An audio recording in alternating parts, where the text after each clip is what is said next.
1930. Figure in a Garden, 1930-32.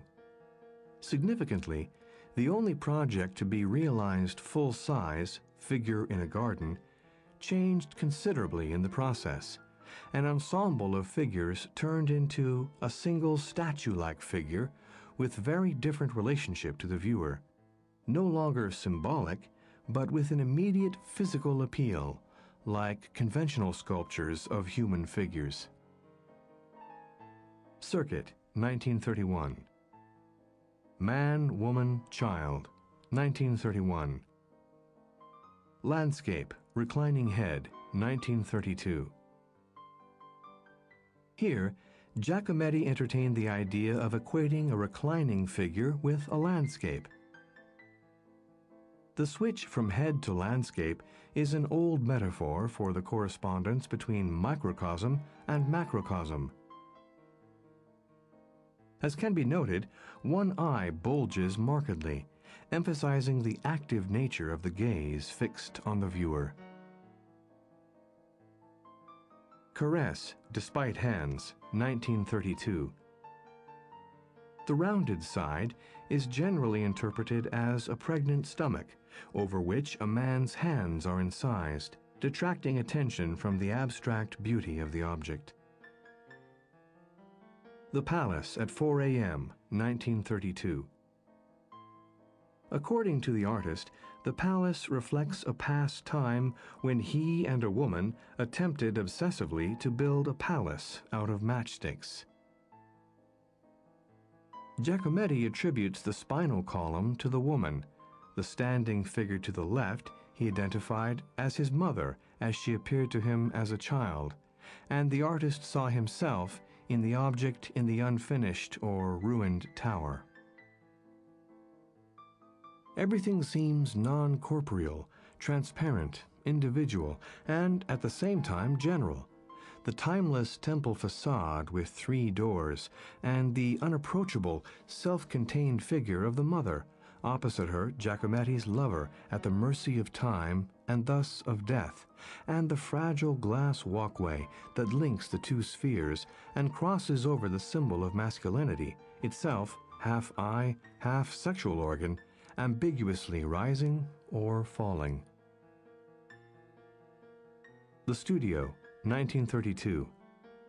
Giacometti's studio was recorded in numerous drawings, but nowhere does it appear so clearly with such metaphysical lucidity as in these 2 drawings of 1932.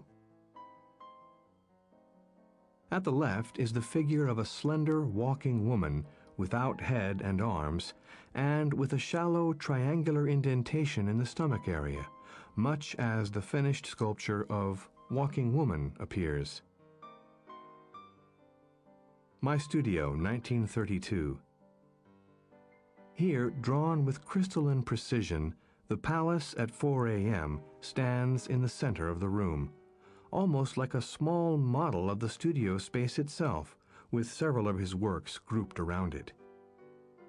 The recumbent woman of the Project for a Passageway is upright against the wall, and enlarged individual elements from the Model for a Square can also be seen.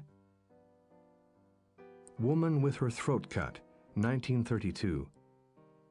As puzzling as the combination of the leaf-like, jagged shell shape and its thinly extending insect limbs may be, it is compelling in the impression it gives of an animated being, terrifying either as a giant spider with energy-laden extremities or as a woman with her throat cut, writhing in death throes. It was the artist's wish that the sculpture should lie on the floor without a pedestal, not separated from the territory of the viewer. No More Play, 1932. The central section of this piece alludes to a field of graves.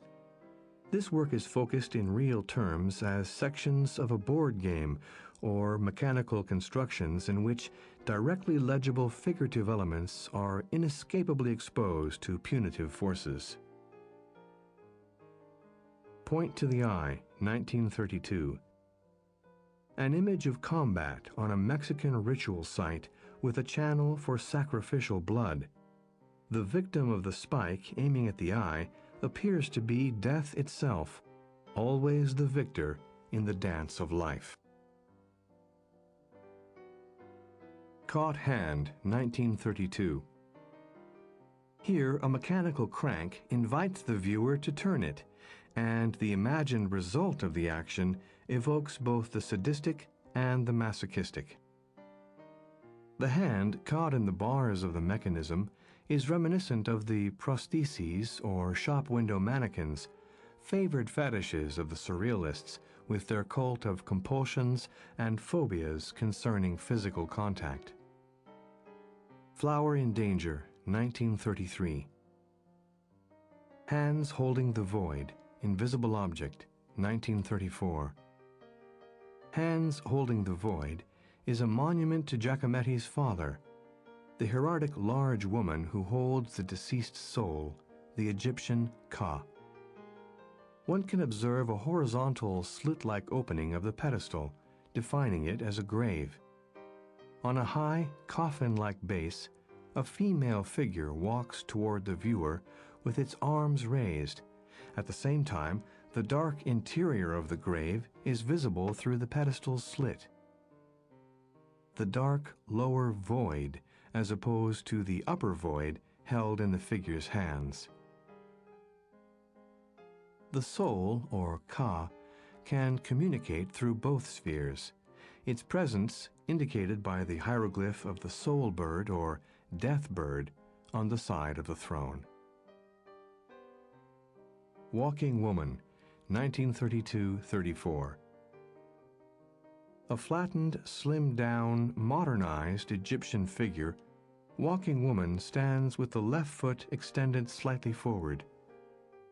Beveling the base adds to the elusive, vision-like quality of the figure. Figure, 1935. Head, Skull, 1934. The ambivalence between death and life is very evident in this sculpture. The dead side seems much stronger and livelier than the other, smooth, abstract side. The different treatment of the two sides of the head, a meaning that had to be reconstructed by a considered analysis of the forms. Cube, Nocturnal Pavilion, 1934. Self-Portrait, 1935. This drawn self-portrait bears witness to his efforts to convey animated life through the use of a combination of Cubist and Egyptian-derived elements. The Artist's Mother, 19